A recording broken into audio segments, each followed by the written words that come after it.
night, we decided to respond in a measured fashion to Indian aggression, and we had decided that at 4:30 in the morning after Fajr prayers, Pakistan armed forces, led very ably by our Field Marshal, Chief Army Staff sitting here, Syed Asim Munir, to teach a lesson to our enemy. But before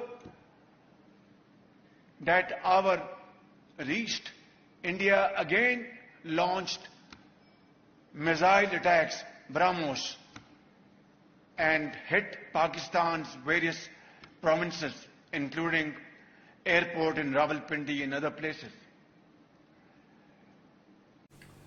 दोस्तों जय हिंद। ये आपने अभी देखा कि कैसे जो हमारे मिसाइल थी उसके बारे में हमारे एनिमी देश के प्रधानमंत्री जिक्र कर रहे हैं। ये इन्होंने अभी जो सिक्योरिटी कॉन्फ्रेंस हुआ था उसमें ब्रह्मोस के बारे में बात की। और इससे बेहतर क्या हो सकता है कि आपको अपने मिसाइल के लिए, आपको अपने वेपन के लिए जो ब्रांड एम्बेसडर मिले वो ऐसा मिले जो कि आपका एनिमी हो। तो इन्होंने बताया है कि कैसे भारत ने रात को मिसाइल्स से हमला कर दिया पाकिस्तान के ऊपर, और उसके पश्चात इनकी प्लानिंग थी कि वे सुबह इसको रिटेलिएट करेंगे, पर उससे पहले ही भारत ने हमला कर दिया। हालांकि इसमें एक बात सच नहीं है जो ये कह रहे हैं। इसमें एक बात है जिसको हमने ठीक करना है, वो ये है कि पाकिस्तान ने भी रात को अपनी मिसाइल्स फायर की थी उस रात को, और पाकिस्तान की मिसाइल्स को हमने इनफैक्ट फतेह 1, फतेह 2 में से कोई एक मिसाइल इंटरसेप्ट किया था सिरसा के ऊपर। ये इन्होंने दिल्ली के ऊपर एक टैक्टिकल टारगेट के ऊपर फायर की थी, पर इसको हमने इंटरसेप्ट कर लिया। उसी प्रकार अगर आपको ध्यान हो तो उस दिन रात को 2 बजे के आसपास जो इनके DGIS पर थे, उन्होंने अचानक प्रेस कॉन्फ्रेंस बनाई और उसमें उन्होंने भारत के ऊपर इल्ज़ाम लगाने शुरू किए कि भारत कैसे खुद ही अपने इलाके में आदमपुर से अमृतसर के ऊपर मिसाइल फायर कर रहा है। और तो ये तब हुआ जब इनके मिसाइल्स के अटैक फेल हो गए और उन्होंने भारत के ऊपर इल्ज़ाम लगाना शुरू कर दिया। खैर, जो आज का मुद्दा है वो, क्योंकि ब्रह्मोस के बारे में पाकिस्तान के प्रधानमंत्री ने बात की, तो हम आज बात कर रहे हैं। हम आपको आज इंट्रोड्यूस करेंगे ब्रह्मोस से। अगले 5-7 मिनट में बताएंगे कि इस मिसाइल्स की क्या क्या खासियत है और इसकी हिस्ट्री क्या है। तो ब्रह्मोस जो शब्द है ये 2 शब्दों से मिलकर बना है, जो मिसाइल का नाम है। इसका जो ओरिजिन है वो भारत में ब्रह्मपुत्र, और रसिया में एक नदी का नाम है, जैसे यहाँ ब्रह्मपुत्र है वैसे रसिया में एक नदी है मोस्कोवा, उसके नाम पर ये ब्रह्मपुत्र मिसाइल का नाम ब्रह्मोस पड़ा हुआ है। ब्रह्मोस की जितनी लीगल ये मिसाइल है, इसकी हिस्ट्री भी इतनी इंटरेस्टिंग है। 1983 में 1983 में पहली बार एक हमारे यहाँ पर missile program, integrated development missile program को गठित किया गया अंडर एक्स प्रेसिडेंट कलाम, और साथ में उनके साथ में थे मिस्टर पिल्ले। तो इन्होंने 1983 में इसके बारे में आइडिया डिस्कस किया, पर जब ये प्रोग्राम सेट किया तो ये एहसास हुआ कि इस मिसाइल को, यानी ब्रह्मोस मिसाइल को, अगर हमने सुपरसोनिक, तो मिसाइल्स के जो स्पीड होती है उसके 3 वैरायटीज हैं, 3 टाइप की स्पीड है। एक होती है सबसोनिक, जो आवाज से कम, जो आवाज की स्पीड है उससे कम। एक होती है सुपरसोनिक, जो आवाज की स्पीड से 5 गुना, यानी मैक 5 जिसको हम बोलते हैं, वो उतनी है सुपरसोनिक। और उसके बाद लास्ट मिसाइल होती है, जैसे हमारे अग्नि है वैसे हाइपरसोनिक मिसाइल। तो एक सुपरसोनिक मिसाइल डेवलप करने के लिए इंडिया के पास, जो सुपरसोनिक मिसाइल को डेवलप करने के लिए इंजन या टेक्नोलॉजी की जरूरत थी, उसकी कमी थी, और उसके लिए फिर इंडिया ने उस पर काम करना शुरू किया। और जाहिर सी बात है कि उस टेक्नोलॉजी को डेवलप करने के लिए एक एग्रीमेंट साइन करने के लिए कोई सोर्स, एक्सटर्नल सोर्स की तलाश शुरू हुई। और उस टाइम हमारे भारत के लिए रसिया से बेहतर कोई सोर्स नहीं था, क्योंकि उससे पहले भी अगर आप देखेंगे तो रसिया से हमारे मैक्सिमम जो वेपनरी है वो रसिया से आती रही है। तो इसके ऊपर डिस्कशन शुरू हुआ और 1983 से चलते चलते चलते ये कहानी आप देखिए कि 1983 में इंदिरा गांधी प्राइम मिनिस्टर थी, जब कि अब्दुल कलाम और उनके सहयोगी ने ये काम शुरू किया, और फिर 7 प्राइम मिनिस्टर गुजर गए, और 1999 में इसके ऊपर एक अटल बिहारी वाजपेयी जब प्रधानमंत्री थे तब इसके ऊपर एक एग्रीमेंट साइन किया गया, और 2001 में पहला ब्रह्मोस का लॉन्च किया गया भारत में। तो ये इसकी एक लंबी कहानी है। उसके बाद जो इसका इंडक्शन हुआ, तो सबसे पहले ब्रह्मोस का इंट्रोडक्शन इंडियन नेवी में हुआ, जो कि 2005 में था।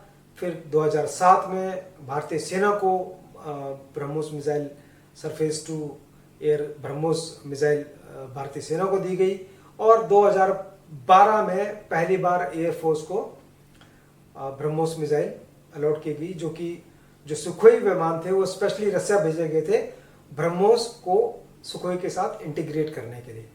2012 में जैसा कि मैंने आपको बताया, इसको एयरफोर्स को इस मिसाइल को अलॉट किया गया, और एयरफोर्स जो भारतीय एयरफोर्स है उसके पास इसके दोनों वर्जन है, यानी सरफेस टू सरफेस और एयर टू एयर।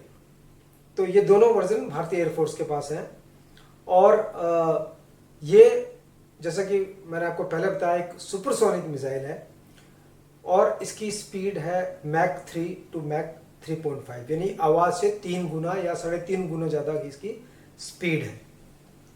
इसकी एक्यूरेसी हमने सबने अभी देखी,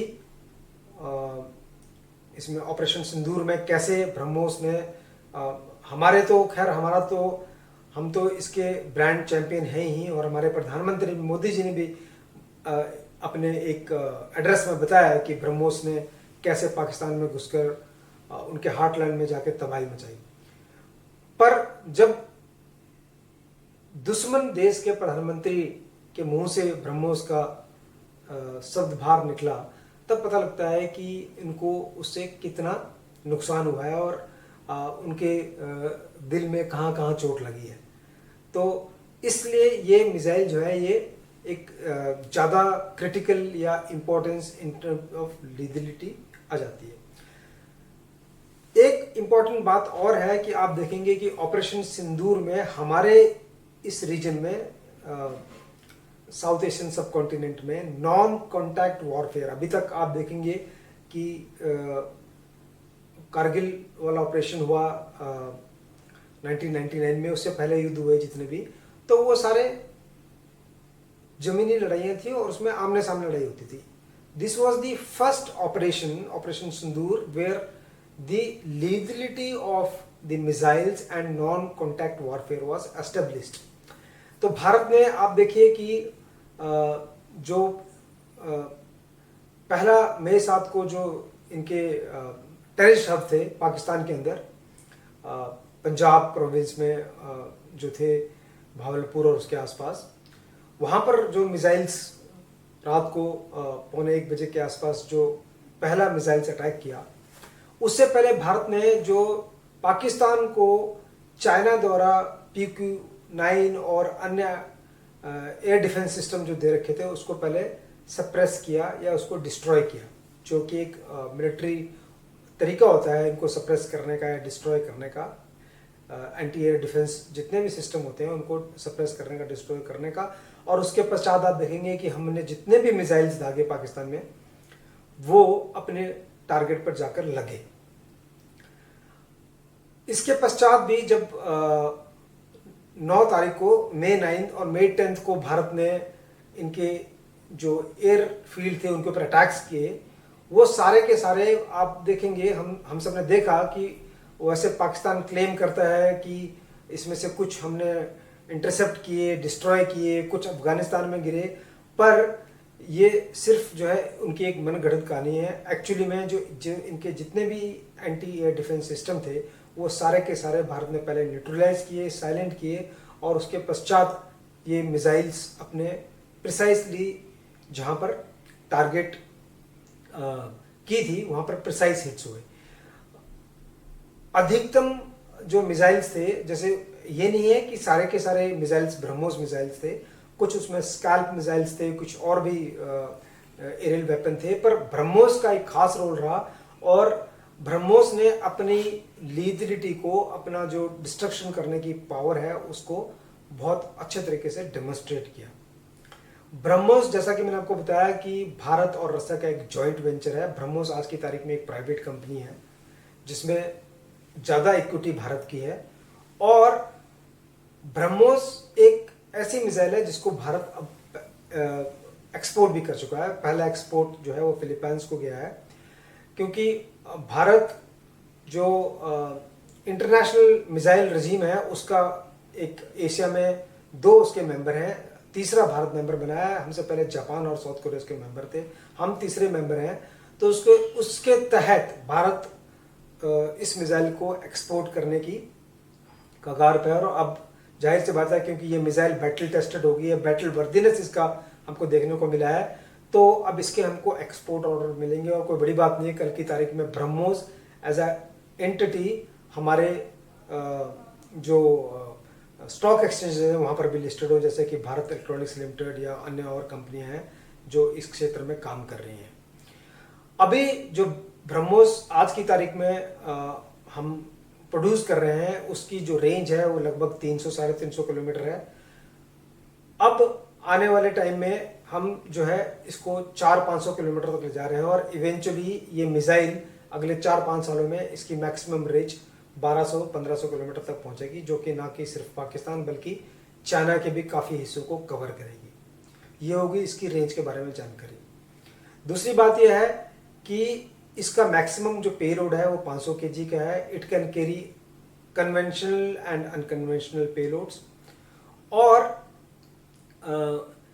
इसकी एक और जो खासियत है वो ये है कि ये मिसाइल आप ना सिर्फ एक एयरफोर्स बल्कि भारतीय सेना और भारतीय नेवी भी, इनफैक्ट इसको हमारी जो सबमरीन्स हैं वो भी 40 से 50 मीटर नीचे समुद्र तल की 40 से 50 मीटर की गहराई से इसको फायर कर सकते हैं, इसका इस्तेमाल कर सकते हैं। तो ये इसका एक बहुत ही महत्वपूर्ण पहलू है जो कि इसको और एडवांटेज देता है, एज देता है। इसका हमारे जो एनिमी हैं, खासकर पाकिस्तान, आज की तारीख में उनके पास ब्रह्मोस का कोई जवाब नहीं है और मेरे ख्याल से लगता नहीं है कि जिस ढंग से ब्रह्मोस का जो अब टेक्नोलॉजिकल एडवांसमेंट चल रहा है, 85% के आसपास इसका जो भी काम होता है टेक्नोलॉजी रिलेटेड या प्रोडक्शन रिलेटेड वो भारत में हो रहा है। 15% वो हम अभी रसिया पर डिपेंडेंट हैं। जब शुरुआत की थी इसकी तब 10% भारत में होता था, बाकी रसिया से होता था। आज की तारीख में 85% इसका काम टेक्नोलॉजी सब कुछ जो है वो भारत में हो रहा है। ये जो 15% रसिया में हो रहा है, इवेंचुअली इसका 100% काम अगले 2-4 सालों में सारा भारत में रहेगा। तो ये मैंने सोचा क्योंकि एक बहुत लीगल वेपन भारत के पास, भारत ने खुद इंटरनली प्रोड्यूस किया है, इसके बारे में आपको जानकारी दूं। और ये हमारे लिए, हम सब भारतवासियों के लिए बहुत गौरव की बात है कि हम मेड इन इंडिया के तहत डिफेंस प्रोडक्शन में, वेपन प्रोडक्शन में इतना अच्छा काम कर रहे हैं, जो कि बैटल टेस्टेड, सेना में जो लोग हैं वो समझ सकते हैं कि एक बैटल टेस्टेड वेपन जो होता है